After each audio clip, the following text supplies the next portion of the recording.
Hello guys. For this video guys, may ari kami karon guys na isa ka panel lang nga sliding window. Baligindalan siya sa customer guys. Kay pahimuan niya aircon, bali pakat na lang ang glass guys pero bungkagon gid na siya guys kay duwa man ni option kang aircon guys. Pwede siya ibutangan framing, bali fix aircon tapos slide pero ang iya guys, hindi siya gusto. Bali, ang iya ni siya nga plano guys, ano na lang ni siya guys, utdan. Pero bungkagon, gid ni siya. Ano na guys, oh, giniskruwan na ni kuya guys, kay iya na ni siya ibungkagon. Bali, butangan ni siya kang aircon, pero hindi na ni siya maabri-abrihan ang bintana kung amo ni iya design. Kay ang isa malang ka panel niya ipaputlan. Kumbaga ma-fix na lang ang iyang window, hindi na ni siya mabuksan-buksan. Amo na siya guys, so ipakat niya na lang para walay gasto no.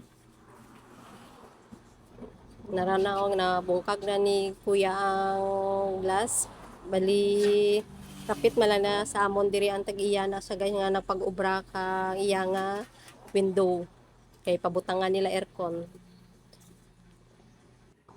Kay kung may framing kani ang aircon guys, nga bali ma-slide kay duwa man ni siya ka klase kini nga obra, hindi na ni siya ma-open ang iyang mga bintana, bali naka-fix na lang ni siya. Pero kung i-framing na tong aircon, patangan framing, bali maabri-abrihan pa tani ang bintana. Pero kay amo ni plano sa tagiya na ma-fix na lang gid ni siya, kung mag-burn out hindi na ni siya maabri-abrihan na iya bintana kay bunggo naman siya sa aircon, hindi na magdalagan. Kay kung amo ni siya gusto ka tagiya, minus gasto ang sliding, bali libor lang. Pero kung may framing, lain ba ang presyo mo na nga ikat na lang ang glass, butangan na lang namo ni sa top drill para ang glass matabunan, para ang aircon dito na lang nga side isulod no. Pero medyo dako-dako ang sliding, ang aircon niya medyo gamay, diskartihan na lang ni siya nga mabutangan ka glass sa kilid para hindi magsungaw ang aircon. Medyo OT man ni siya kay kung bungkagon nimo ni ang isa ka panel nga window, hindi na mabalik ang mga rubber niya nga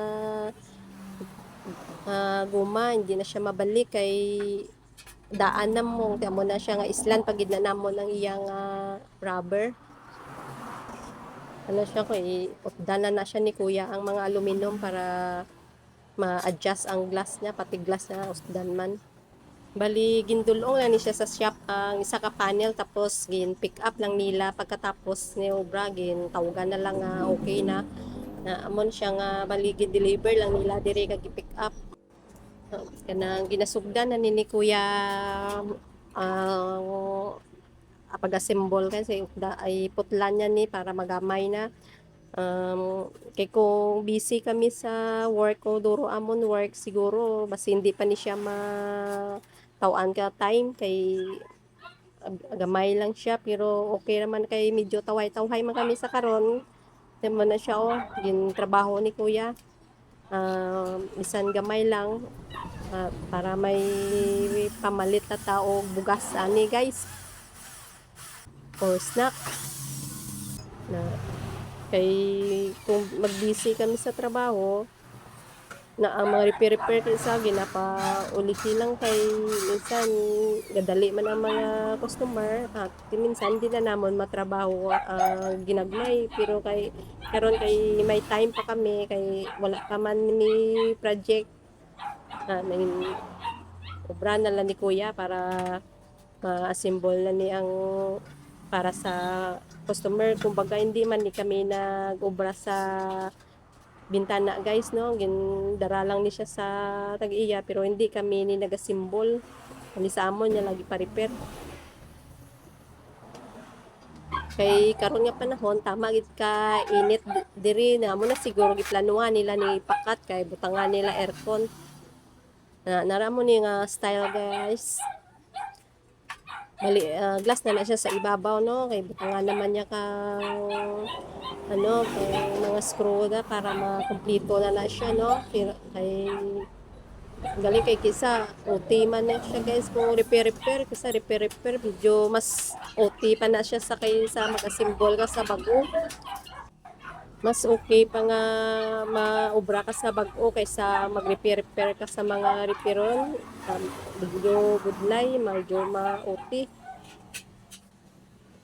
Bali si kuya na lang muna nagtrabaho diya kay wala pa man kami project kaya muna nga siya na lang isa nagaobra diya. Pero kung damo na kami obra, una ga on call na lang kami sa helper. Karon kay hindi pa man kami busy, siya na lang ang nagang matumato na asimbol. So nara na siya o na okay na siya daw medyo na asimbol na gibutangan na siya sa top rail para diyan ibutang ang glass. Bali ang sa idalom man nga side bali diyan na ipalusot ang aircon. Ang bali ang sa ibabaw na nara bali glass na siya sa ibabaw aircon bali nagayunan ni siyang aircon kay dira na nila ipalusot ang ilang aircon. Nara sa ko kay putlanan ni kuya ang glass kay ang glass ibalik lang niya bali mag-cut na lang na siya kay para mabuinan kay ang aircon dito man nila ipalusot sa dalom na ara na siya ginsugdanan ni kuya mag-cut sa glass niya. Karon do guys ma-assemble na siya ni kuya. Bali pag okay na siya, balik niya na butangan siya bag-o nga rubber kaya ang rubber niya to guys nag-ahot na. Amo na nga hindi na siya mabalik basta repair. Basta kung may repair, kung kaisa hindi na mabalik ang aluminum, kisa mga screw niya, mga usahay ang glass hindi na mabalik kay ko kalabanan sa repair isa ga damage kung isa hindi na mabalik muna nga usahay kung kaisa kung gusto mo magpaobra mas maayo pa nga mapaobra ka na lang sa bag-o kaysa mag-repair kay mas magastusan ka sa repair kung may libor pa tapos may kung ano ang damage mailisan pa mali baydanin mo usahay wala man kami project na amo na usahay hindi man permanente nga may project kami kay hindi man tanan mapaobra sa amon ti usahay walay project mingaw. Nara na siya guys okay cutting na ni kuya ang glass gibalik niya muna ang cap nara ibutangan niya na sa rubber para mag-lock na siya sa pikas nga ano nga aluminum. Okay lang kay wala man nasipyat pag cutting kay may ara man nga kaisa nga kung i-repair kisa ga sipyat mabuka ang glass na maka-damage ang glass hindi kisa ma-perfect ga kabuka na okay lang kay wala man nagsipyat nara na siya na symbol na siya na okay na siya para pick upon na lang nakaroon sa customer nga nagdulong din sa amon shop. Anara na siya guys so amo na siyang itsura niya.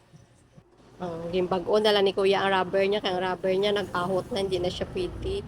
Sige guys, thank you. Please follow, like, and share.